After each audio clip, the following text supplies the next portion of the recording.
Bonjour Sylvain. Voilà, je voudrais traiter un exemple d'appui incliné.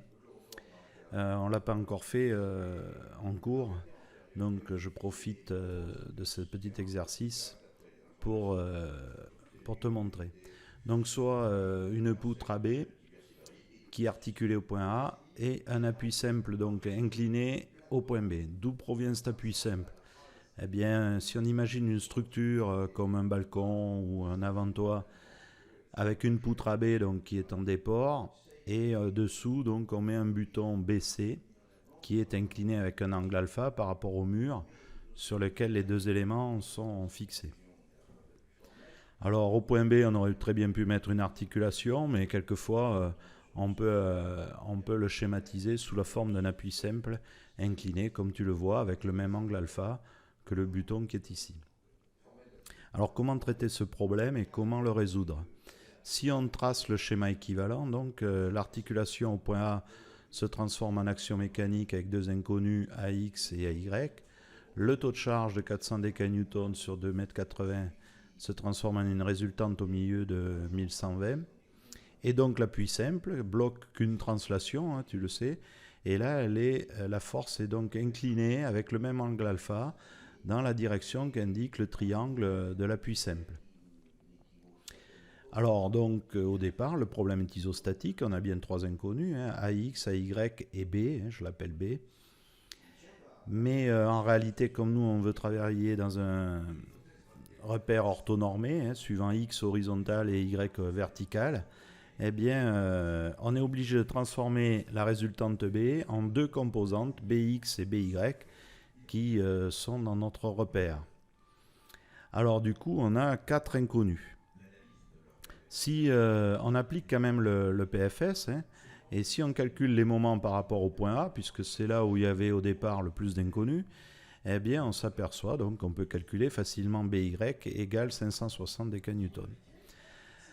Je te laisse regarder les équations hein, tout seul. Pour les forces sur Y, eh bien, on a AY plus 560 qu'on vient de trouver, moins les 1120 de la résultante. Donc ça nous permet de calculer AY égale 560 décanewtons. Le problème est qu'il nous reste une équation et deux inconnus.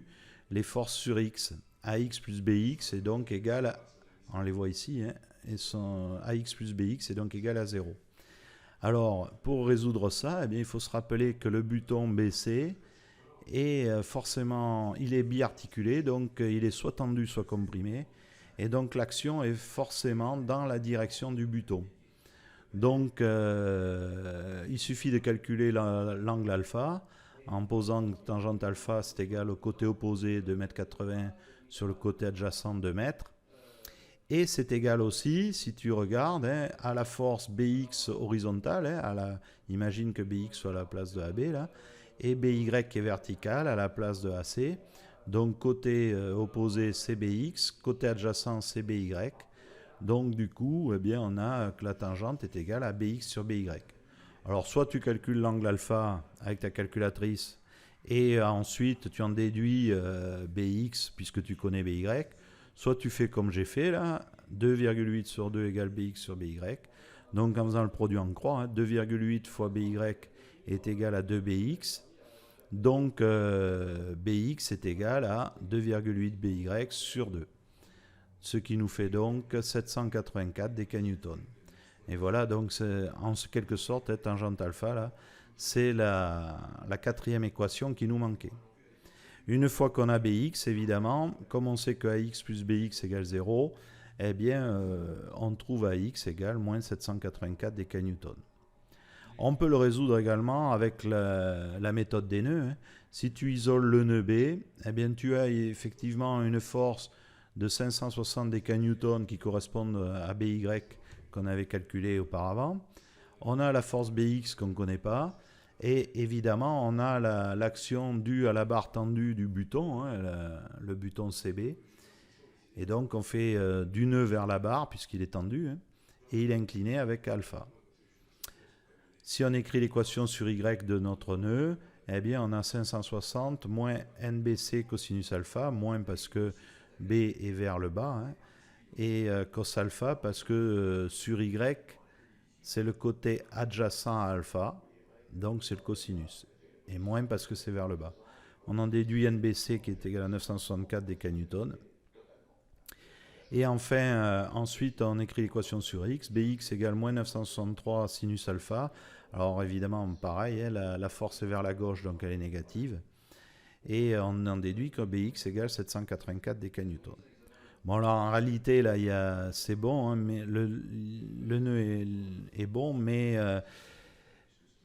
au signe près, hein, parce que tu as pu remarquer que NBC est égal à 963 décanewtons, ça veut dire qu'il serait tendu, or le buton, là, est forcément comprimé, hein, puisque les efforts sont vers le bas. J'ai fait exprès de ne pas changer la force de 560, qui était au départ vers le haut, on avait trouvé BY égale vers 560, mais en réalité, ça c'est l'action qui est sur la poutre. Quand on la met sur le nœud, hein, action mutuelle, normalement on aurait dû mettre moins 560. Mais à ce moment-là, on n'aurait pas trouvé le bon signe pour BX. Donc voilà. Bon, enfin, la méthode la plus simple, c'est avec tangente alpha. Voilà, donc tu te rappelles qu'en écrivant tangente alpha côté opposé sur côté adjacent, ça te fait une quatrième équation qui te permet de résoudre les problèmes avec des appuis inclinés. Voilà. Alors, à mardi. Bon week-end.